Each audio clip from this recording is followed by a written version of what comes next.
Mais uma vez, vamos falar dos corpos redondos. Claro que não é esse corpo redondo que vos falo. Corpos redondos na geometria espacial. Então vamos começar ali pelo cilindro. Cilindro.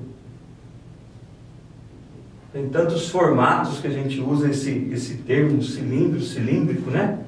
Se eu parar para pensar no próprio pincel aqui, a gente já pensa no formato cilíndrico.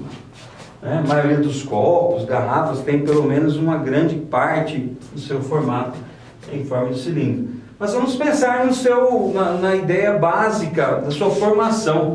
Se nós pegarmos uma simples folha de caderno, a maioria deles em forma retangular, claro, né? Pensa comigo aqui, ó. A gente pensar numa folha de caderno, simplesinho, aqui, forma retangular. Se eu chamar aqui de ABCD, pensar no retângulo, se eu juntar essas pontas aqui, ó, AB, vem para o espaço aqui, né? Aqui estamos no plano, agora vem para o espaço, vamos fazer uma viagem espacial ali. Se eu junto o AB e junto o DC, né? Você há de concordar comigo que eu tenho algo assim, né? O C com D vai formar num ponto aqui, né? E o A com B vai formar o outro ponto ali embaixo, né? Consegue me acompanhar nesse raciocínio? Eu fechei aqui, como se fosse um rótulo, né? Igual quando você, na maioria das vezes, você vai comprar uma folha de cartolina na papelaria, aí eles enrolam assim, né? Para ficar nesse formato ali. Então aqui a gente tem o chamado formato cilíndrico, né? Então aqui eu tenho a altura, o nosso retângulo, a base e a altura. Então aqui é a altura da minha folha que formou o cilindro, ok? E essa parte circular, me acompanha, ó, que isso aqui fez esse formato, né? Ele fez isso, ó. O B juntou aqui com o A e o B estão aqui, ó. Eles são pontos coincidentes, ó.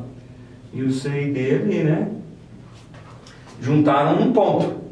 Esse formato que era a nossa base do retângulo e passa a ser circular, então esse comprimento aqui, ó, esse comprimento é o comprimento da circunferência, é o perímetro da circunferência. Se você lembra lá, no Antigo Testamento é dado por 2πr, ó. Então, desde o Antigo Testamento já temos, eu acho que muito antes, né? Bem antes, então tem o 2πr aqui. Então esse comprimento que se formou, né, nessa ideia do círculo, isso é dado por 2πr.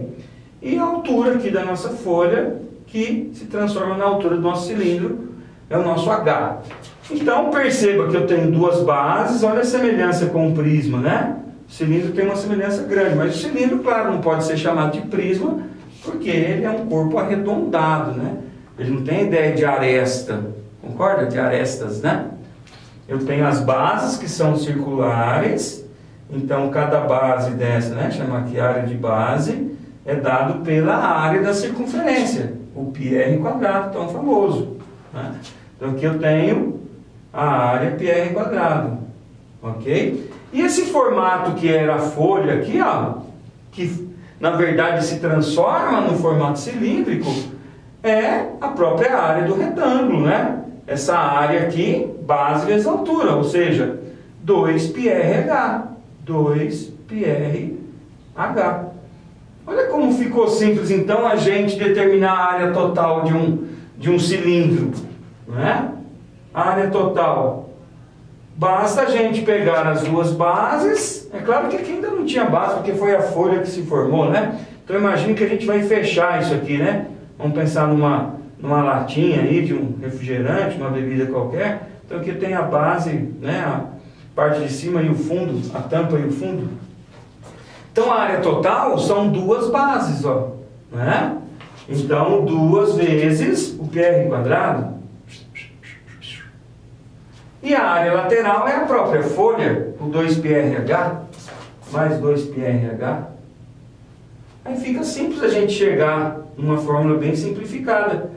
O 2 é comum, o π é comum e o r é comum. Podemos colocar tudo em evidência, então. 2πr, sobrou o quê? H e um r aqui, ó. Se r é o quadrado, né? Então sobra ali pra gente equiparar e relacionar então o que a gente chama de área total do cilindro. Ali, ó. Área total do cilindro, 2πr, H mais R. 2πr, H mais R. Ok? Então fica simples a gente pensar assim, né? E a gente já completa a ideia de volume. Assim como a gente fez nos prismas, o volume era pensar no que a gente tinha de base e o que a gente tinha em altura. Então o volume é exatamente essa expressão, a área da base vezes a altura. No caso aqui a base é o nosso πr quadrado, né? A área da base vezes H. Então temos aí o volume de um cilindro dado por πr quadrado H. Ok? Então o cilindro de fato é um sólido, no princípio, bem simples, né? É claro que aqui estamos trabalhando com um cilindro reto, né, moçada? Onde a base com a altura que forma um ângulo de 90 graus, né? Em muitos casos aí, muitas provas mais, vamos dizer assim, dos últimos anos, tem aparecido a ideia do oblíquo, né? Oblíquo é só você pensar no formato do cilindro com uma certa inclinação, né? Então, por exemplo, se eu inclinar para a esquerda aqui, como se a base fizesse isso, ó. Ela faz essa ideia aqui, ó. Né? Ó. Quando eu tenho o cilindro oblíquo, que não tem dificuldade nenhuma em resolver os cálculos, pois se eu pensar no cilindro oblíquo, basta eu pensar que a altura dele vai estar aqui, ó. E aí eu faço aqui uma tangente da inclinação e acho a altura, sem problema, tá? Se eu pegar aqui um alfa, né? Então a tangente de um alfa aqui, a tangente de um alfa vai me dar aqui a altura, né? Se eu pegar por dentro aqui, fica até mais fácil, né? Tipo aqui, eu vou pegar, por exemplo, pelo meio, né? Então eu tenho aqui pela metade do raio, por exemplo, né? Então cateto oposto aqui, a altura, se eu pegar pelo meio aqui, então tem metade do raio. Eu tenho um raio por 2, né? Então é uma forma de calcular a altura, porque aí depois você vai precisar essa altura para relacionar o volume assim também com uma área. Ok? Então, se ele inclina, cilindro oblíquo. Se ele está, o que a gente chama de retinho, cilindro reto, né? Em pé. Lembra daquele princípio da torre de Pisa, mais ou menos, né? Aquela inclinação. Essa é a ideia, tá? Continuando, vamos para o cone. O cone, né? É uma ideia, a gente pode parar para pensar aqui no princípio de cilindro reto, né? Apesar que o cone, eu acredito que os formatos de muitos alimentos hoje, o pessoal usa o princípio cônico, a gente não tem problema em perceber que o cone é uma figura também mais comum na nossa linguagem, né? Então, até comida japonesa já está sendo vendida em cone, né? Pizza em cone, enfim. Antigamente a gente usava só para os sorvetes, né? Mais tranquilo. Esse detalhe, então, da circunferência na base do cone é o que a gente caracteriza, então, o cone como um corpo redondo, né? E também esses corpos redondos também são conhecidos como sólidos de revolução, né? Pensa comigo, volta aqui um pouquinho no cilindro. Se você pega um retângulo e gira em torno desse eixo aqui, por exemplo, ó, né? Ele vai girar e vai formar um cilindro, ó. Ó, ele gira para lá, né? Ele faz isso, ó. Então o próprio retângulo, ao girar no espaço, faz, né, com que o formato seja cilíndrico, ó, né? Então, por isso que os corpos redondos também são chamados sólidos de revolução. Então, o cilindro, ele vem do giro de um retângulo. Então, se você parar para pensar aqui no cone, ó, ele surge, vamos dizer assim, né? Eu posso pensar que ele é um sólido de revolução em relação ao triângulo retângulo. Olha como é simples a gente pensar nisso, ó. Pensa num triângulo retângulo, que a gente chama de geratriz, né? Aqui é o raio, e aqui é a altura do cone, ó. Então, se a gente fizer um giro, se fizermos um giro ao redor da altura, aí essa superfície faz isso, né? Vai girando, ó. Vai girando, girando, girando e formando o cone. Ok? Então, o cone é um sólido de revolução do giro, né? Da própria revolução, fica até repetitivo aí, né? É um sólido de revolução originado da revolução do triângulo. E o cilindro da revolução de um retângulo ou de um quadrado que seja, né? Então os elementos, né? Aqui no cone que a gente tem de diferença são os elementos que recebem os nomes um pouco diferenciados ali, né? Que é o caso da geratriz. Então, se você parar para pensar no triângulo retângulo, a primeira expressão que deve surgir no cone e a gente vai usar é aplicando Pitágoras, g quadrado, h quadrado mais r quadrado, né? Ok? Outra forma também de obter o cone é pensar no setor circular. Pensa num setor circular. Setor circular é como se fosse uma fatia de uma pizza, né? Um setor, uma parte, né? Quando você junta esse ponto A com o ponto B, pensa comigo, ó, isso aqui vai formar uma circunferência, né? Então esse setor de ângulo alfa aqui, ó, esse setor circular, ele nada mais é que a área lateral do cone. Tá bom?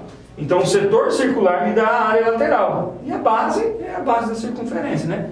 Então com isso a gente pode pensar nisso, ó. A área da base do cone é uma circunferência, é um círculo, πr quadrado, né? A área lateral eu posso determiná-la com πrg, né? Ou com a área do setor. A área do setor, se você lembra, é o ângulo, né, que determina uma circunferência dividido por 360, que é a circunferência. Então depende do ângulo, eu tenho uma área de um setor, né? Alfa πr 360. Certo? Setor circular que está em função da circunferência. Se eu pegar apenas essas duas relações para ficar mais simples e mais se utiliza no cone, então eu determino a área total do cone, ó. A área da base mais a área lateral. Perceba que o cilindro tem duas bases e o cone uma só, né? Então a área da base πr quadrado mais a área lateral πrg. Ok? Então juntando essas duas, a área da base com a área lateral, e colocando os termos em comum em evidência, que no caso aqui é o πr, nós chegamos na relação G mais R. Então πr, G mais R. Tá? Então temos aqui a área total do cone. E para finalizar o cone eu tenho o volume, que aí tem uma característica principal, que o cone, em relação ao cilindro, ele tem essa ponta, né? Então dá para a gente fazer até uma ligação com a pirâmide, que também tem um vértice principal, né? Claro que a gente não chama isso de ponta, a gente chama de vértice principal, ou vértice da pirâmide, vértice do cone. E quando essas figuras têm esse vértice apenas ali como se fosse essa famosa ponta, um bico, né? Eu divido o volume da ideia do prisma por 3. Então o volume do cone é a área da base vezes a altura por 3, tá? Então essa relação a gente pode usar tanto para o cone como para a pirâmide.